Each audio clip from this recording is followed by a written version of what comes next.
हर हर महादेव आप सभी को। आज हम भक्त पुंडरीक जी की कथा को सुनेंगे।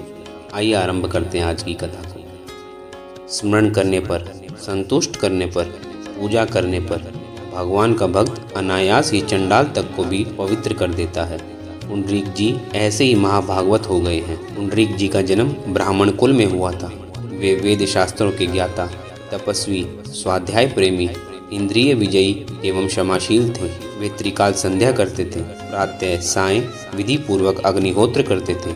बहुत दिनों तक उन्होंने गुरु की श्रद्धापूर्वक सेवा की और नियमित प्राणायाम तथा भगवान विष्णु का चिंतन तो वे सर्वदा ही करते रहते थे।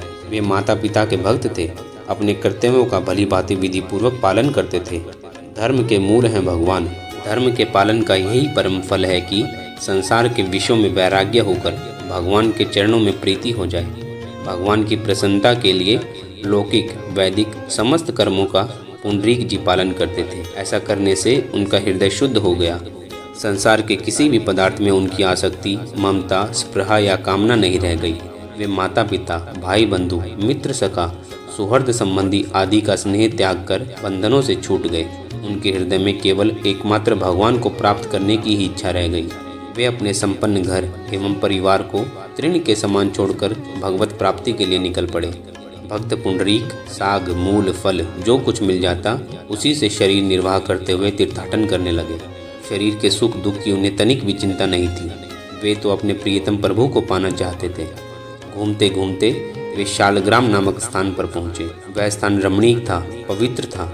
यहाँ अच्छे तत्वज्ञानी महात्मा रहते थे। अनेक पवित्र जलाशय थे। पुंडरीक जी ने उन तीर्थ कुंडों में स्नान किया। उनका मन यहाँ लग गया। यहीं रहकर अब वे भगवान का निरंतर ध्यान करने लगे। उनका हृदय भगवान के ध्यान से आनंद मग्न हो गया। वे हृदय में भगवान का दर्शन पाने लगे। अपने अनुरागी भक्तों को दया में भगवान सदा स्मरण में रखते हैं। प्रभु ने देवर्षि नारद जी को पुंडरीक जी के पास भेजा ताकि वे उस भोले भक्त के भाव को और भी पुष्ट कर सकें। वे सदा भक्तों पर कृपा करने, उन्हें सहायता पहुँचाने को उत्सुक रहते हैं। भगवान की आज्ञा से हर्षित होकर वे शीघ्र ही पुंडरीक जी के पास पहुँचे। साक्षात सूर्य के समान तेजस्वी वीणा बजाकर हरिगुण गान करते हुए देवर्षि को देखकर पुंडरीक जी उठ खड़े हुए। उन्होंने साष्टांग प्रणाम किया। देवर्षि के तेज को देखकर वे चकित रह गए। संसार में ऐसा तेज मनुष्य में सुना भी नहीं जाता। पूछने पर नारद जी ने अपना परिचय दिया। देवर्षि को पहचान कर पुंडरीक जी के हर्ष का पार नहीं रहा। उन्होंने नारद जी की पूजा की और बड़े नम्रता से प्रार्थना की, प्रभु मेरा आज परम सौभाग्य है जो मुझे आपके दर्शन हुए। आज मेरे सब पूर्वज तर गए। अब आप अपने इस दास पर कृपा करके ऐसा उपदेश करें जिससे इस संसार सागर में डूबते इस अधम का उद्धार हो जाए। आप तो भगवान के मार्ग पर चलने वालों की एकमात्र गति हैं। आप इस दीन पर दया करें। पुंडरीक जी की अभिमान रहित सरल वाणी सुनकर देवर्षि ने कहा, इस लोक में अनेक प्रकार के मनुष्य हैं और उनके अनेक मत हैं। नाना तर्कों से वे अपने मतों का समर्थन करते हैं। मैं तुमको परमार्थ तत्व बतलाता हूँ। यह तत्व सहज ही समझ में नहीं आता। देवर्षि नारद जी ने कहा कि मैंने एक बार सृष्टिकर्ता अपने पिता ब्रह्मा जी से पूछा था। उस समय परमार्थ तत्व के विषय में ब्रह्मा जी ने कहा, भगवान नारायण ही समस्त प्राणियों की आत्मा है। वे ही प्रभु जगतधार हैं। वे ही सनातन परमात्मा 25 तत्वों के रूप में प्रकाशित हो रहे हैं। जगत की सृष्टि, रक्षा तथा प्रलय नारायण से ही होती है। वे ही सबके अधीश्वर एकमात्र सनातन देव हैं।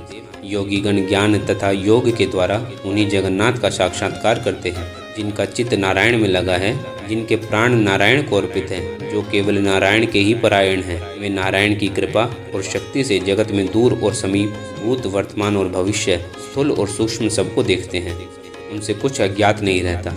ब्रह्मा जी ने देवताओं से एक दिन कहा था, धर्म नारायण के आश्रित है। सब सनातन लोक, यज्ञ, शास्त्र, वेद, वेदांग तथा और भी जो कुछ है सब नारायण के ही आधार पर है। वे अव्यक्त पुरुष नारायण ही पृथ्वी आदि पंचभूत रूप हैं।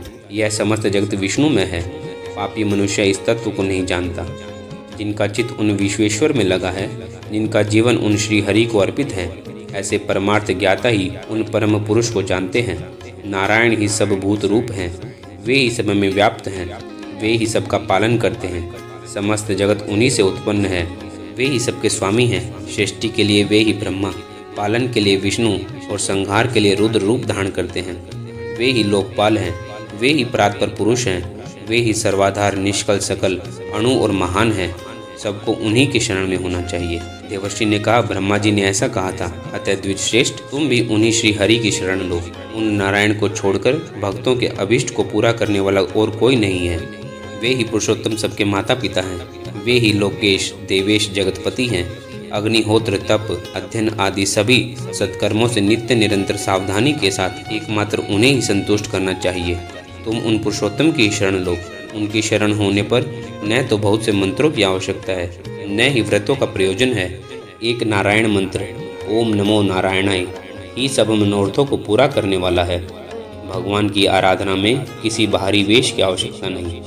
कपड़े पहने हो या दिगंबर हो, जटाधारी हो या मुंड मुंडाए हो, त्यागी हो या ग्रस्त हो, सभी भगवान की भक्ति कर सकते हैं। जो लोग पहले निर्दयी पापी दुष्टात्मा और कुकर्म करते रहे हैं, वे भी नारायण परायण होने पर परम धाम को प्राप्त हो जाते हैं। भगवान के परम भक्त पाप के कीचड़ में कभी लिप्त नहीं होते। अहिंसा से चित्त को जीतकर वे भगवत भक्त तीनों लोकों को पवित्र करते हैं। प्राचीन काल में अनेक लोग प्रेम से भगवान का भजन करके उन्हें प्राप्त कर चुके हैं।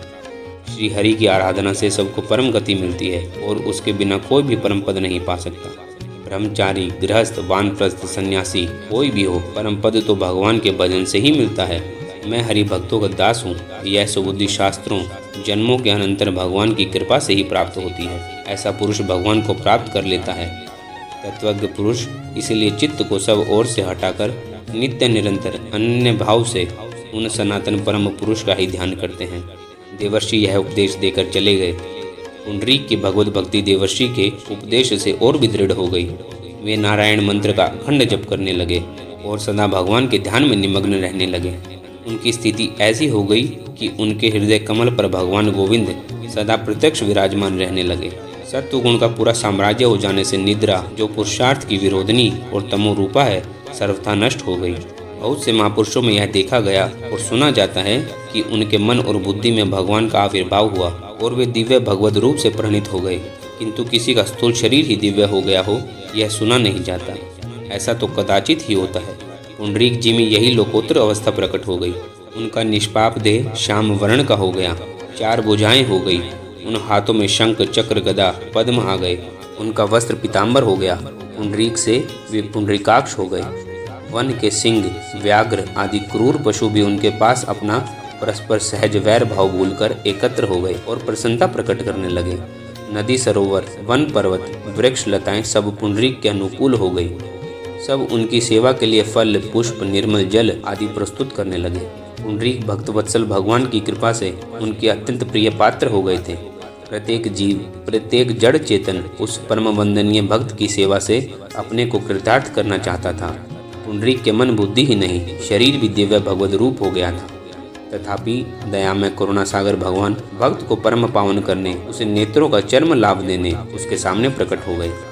भगवान का स्वरूप, उनकी शोभा, उनकी अंग कांति जिस मन में एक झलक दे जाती है, वह मन, वह जीवन धन्य हो जाता है।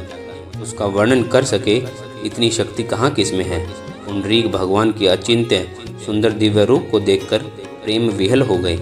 भगवान के श्री चरणों में प्रणिपात करके भरे कंठ से उन्होंने स्तुति की। स्तुति करते करते प्रेम के वेग से पुंडरीक की वाणी रुद्ध हो गई। भगवान ने पुंडरीक को वरदान मांगने के लिए कहा। पुंडरीक ने विनय पूर्वक उत्तर दिया, भगवान, कहाँ तो मैं दुर्बुद्धि प्राणी और कहाँ आप सर्वेश्वर सर्वज्ञ। मेरे परम सुहृद स्वामी, आपके दर्शन के पश्चात और क्या शेष रह जाता है जिसे मांगा जाए, यह मेरी समझ में नहीं आता। मेरे नाथ, आप मुझे मांगने को आदेश दे रहे हैं तो मैं यही मांगता हूँ कि मैं अबोध हूँ, अतः जिसमें मेरा कल्याण हो वही आप करें। भगवान ने अपने चरणों में पड़े पुंडरीक को उठाकर हृदय से लगा लिया। वे बोले, वत्स, तुम मेरे साथ चलो, तुम्हें छोड़कर अब मैं नहीं रह सकता। अब तुम मेरे धाम में, मेरे समीप, मेरी लीलाओं में सहयोग देते हुए निवास करो। भगवान ने पुंडरीक को अपने साथ गरुड़ पर बिठाया और अपने नित्य धाम को ले गए। हर हर महादेव। दोस्तों, यह थी भक्त पुंडरीक की कथा।